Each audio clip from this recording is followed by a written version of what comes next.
The angry encounters between Jesus and his opponents that we have heard over the past several weeks come really to a conclusion in today's gospel passage.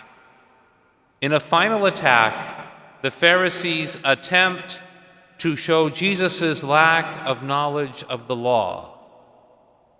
He has shown how they are repeating the traditional unfaithfulness of the custodians of the Lord's vineyard, and he has called them out in their own double standards.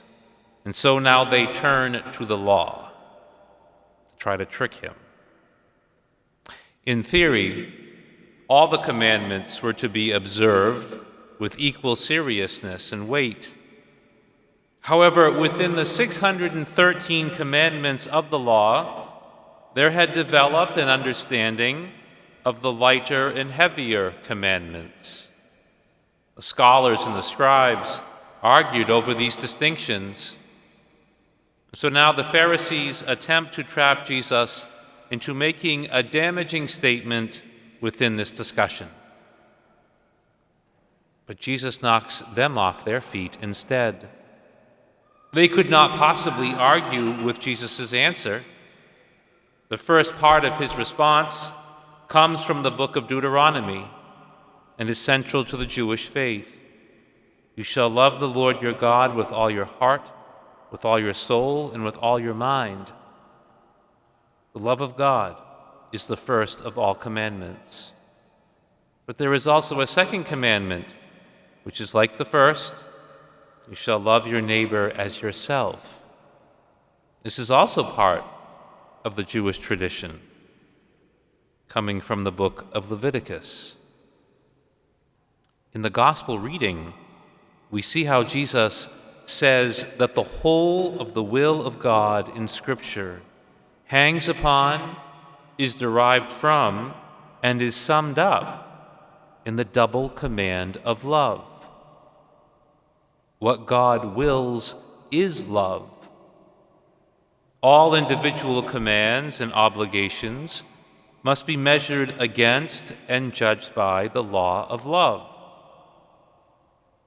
Jesus' approach has not been to invent the two basic laws.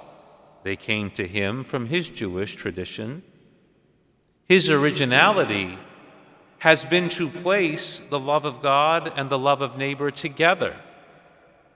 For it is impossible to love God and hate your neighbor, and just as impossible to give yourself in love to your neighbor and claim that you have no love for God. God and humanity are intimately interwoven, however conscious we are of that truth and reality. This is nowhere more clearly shown than in Jesus, Son of God and Son of Man. But it should also be shown in the love of all who claim to be Jesus' followers.